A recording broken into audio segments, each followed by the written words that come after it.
안녕하세요. 반갑습니다. 성경을 하루 한 장 내도 두 장 읽어서 성경을 통독하는 프로그램 이 방에 찾아오신 여러분들을 주의 이름으로 환영합니다. 오늘은 요한복음 5장에 나오는 메시지들을 함께 살펴보기를 원합니다.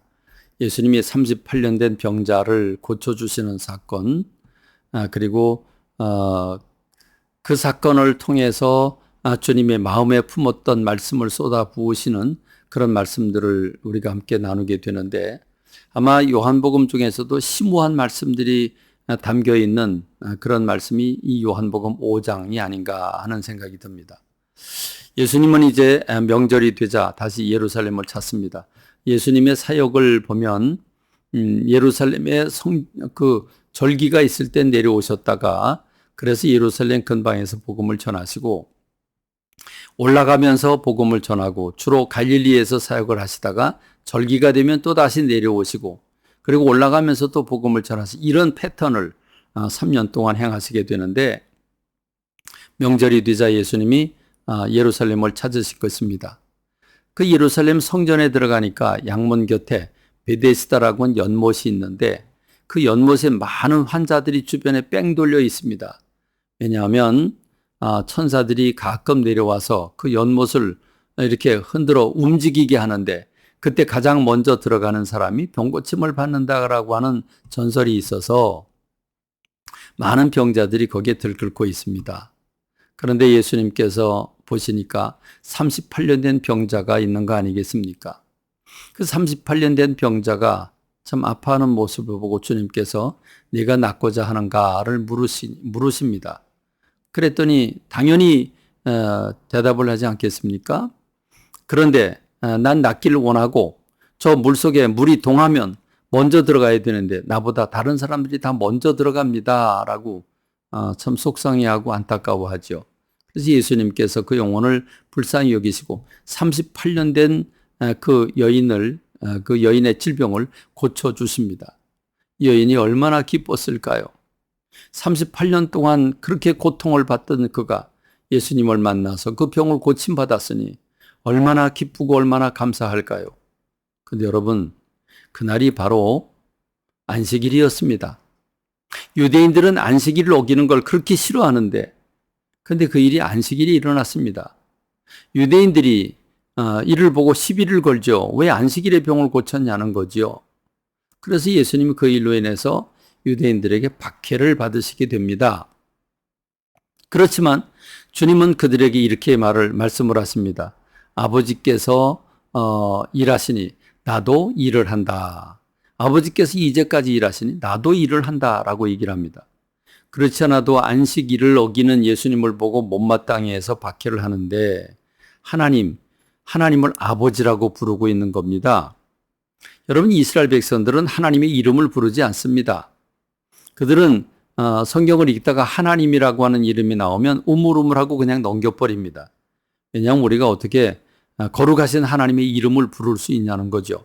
유대인들은 그만큼 하나님에 대한 존중, 경외하는 마음을 가지고 있었습니다. 물론 그 말씀대로 살지는 않고 있었지만 어쨌든 외적으로 문자적으로는 그렇게 했다는 얘기죠.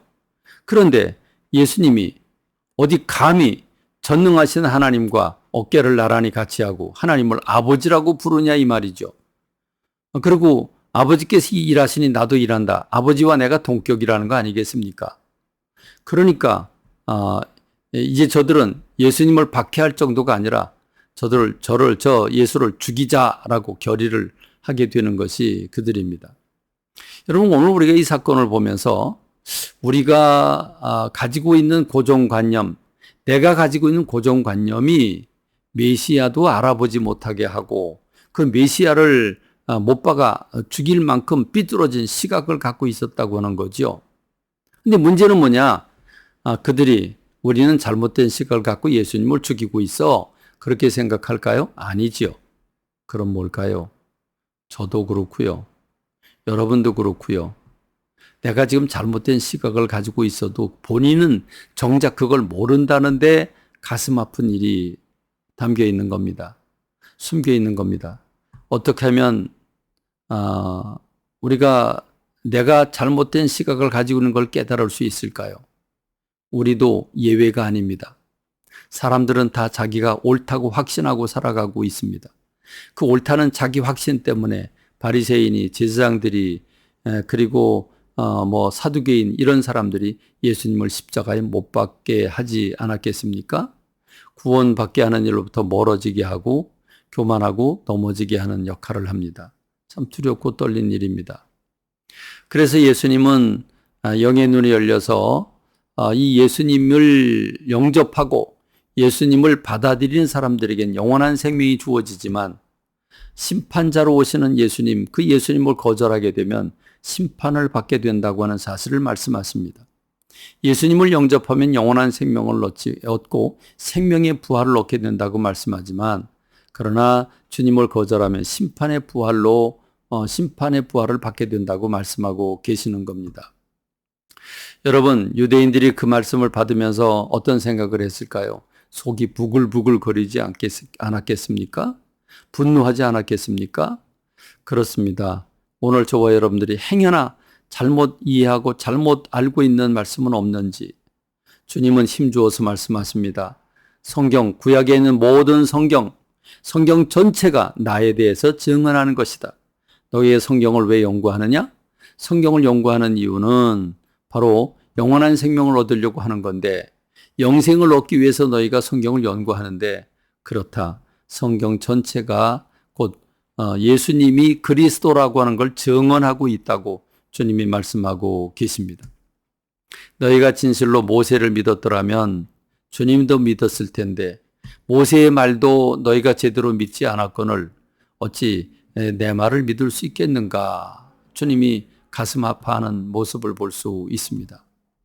그렇습니다. 주님은 38년 된 여인을 긍휼히 여기셨습니다. 그리고 내 생각이 사로잡힌 저들에게 주님의 마음을 열어서 보여주시지만 그들은 도무지 그걸 받아들이지 못합니다. 오늘 우리가 사는 이 세상에서 마음을 강팍하게 갖지 말고 자기를 부인하면서 늘 내가 하나님 앞에서 잘못된 시각을 가지고 있지는 않는가 돌아보면서 하나님 앞에 바로 서는 저와 여러분이 되기를 간절히 소망합니다. 감사합니다. 말씀 뵙겠습니다.